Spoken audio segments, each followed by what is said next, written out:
Hi ಎಲ್ರಿಗೂ ನಮಸ್ಕಾರ. ನಾನಿವತ್ತು ABC ಜ್ಯೂಸನ್ನ ಹೇಗೆ ಮಾಡೋದು ಅಂತ ತೋರಿಸ್ತಾ ಇದ್ದೀನಿ. ABC ಜ್ಯೂಸನ್ನ ಡೈಲಿ ಮಾರ್ನಿಂಗ್ ಕುಡಿಯೋದ್ರಿಂದ ನಿಮ್ಮ ಸ್ಕಿನ್ನು ಹೆಲ್ದಿ ಹಾಗೆ ಕ್ಲಿಯರ್ ಆಗಿರುತ್ತೆ. ABC ಜ್ಯೂಸ್ ಮಾಡೋದಕ್ಕೆ ಆ್ಯಪಲ್, ಬೀಟ್ರೋಟ್, ಕ್ಯಾರೆಟ್ ಇದ್ದರೆ ಸಾಕು. ಫಸ್ಟು ನೀವು ಇದನ್ನು ಮೂರನ್ನು ನೀಟಾಗಿ ವಾಶ್ ಮಾಡಿಕೊಂಡು ಸಣ್ಣ ಸಣ್ಣ ಪೀಸ್ಗಳಾಗಿ ಕಟ್ ಮಾಡಿಕೊಂಡು ಮಿಕ್ಸಿ ಜಾರ್ಗೆ ಹಾಕ್ಕೊಳ್ಳಿ. ಇದಕ್ಕೆ ಸ್ವಲ್ಪ ನೀರನ್ನು ಆ್ಯಡ್ ಮಾಡಿಕೊಂಡು ಸಣ್ಣ ಪೇಸ್ಟ್ ಆಗೋ ರೀತಿ ರುಬ್ಕೊಳ್ಳಿ. ನಿಮಗೇನಾದರೂ ಟೇಸ್ಟಿಗೆ ಬೆಲ್ಲ ಬೇಕಂದರೆ ಆ್ಯಡ್ ಮಾಡ್ಕೋಬೋದು. ಸೊ ನೆಕ್ಸ್ಟು ಇದನ್ನು ಫಿಲ್ಟ್ರ್ ಮಾಡ್ಕೊಳ್ಳಿ. ಫಿಲ್ಟ್ರ್ ಮಾಡ್ಕೊಳ್ಳೋದ್ರಿಂದ ನಿಮಗೆ ಕುಡಿಯೋಕ್ಕೂ ಈಸಿ ಆಗುತ್ತೆ. ಇನ್ ಕೇಸ್ ಫಿಲ್ಟ್ರ್ ಮಾಡಿಲ್ಲ ಅಂದರೆ ಕುಡಿಯೋಕ್ಕೆ ತುಂಬ ಕಷ್ಟ ಆಗುತ್ತೆ.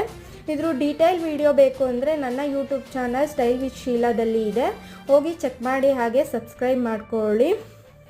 ಹೇಗೆ ಪ್ರಿಪೇರ್ ಮಾಡೋದು ಅಂತ ನೋಡಿದ್ರಿ ಅಲ್ವಾ. ನಾನು ಇಲ್ಲಿ ಪ್ರಿಪೇರ್ ಮಾಡಿಕೊಂಡು ಕುಡಿತಾ ಇದ್ದೀನಿ. ನೋಡ್ತಾ ಇದ್ದೀರಾ ಅಲ್ವಾ ನನ್ನ ಸ್ಕಿನ್ನು ಎಷ್ಟು ಗ್ಲೋಯಿಂಗ್ ಆಗಿ ಹಾಗೆ ಕ್ಲಿಯರ್ ಆಗಿದೆ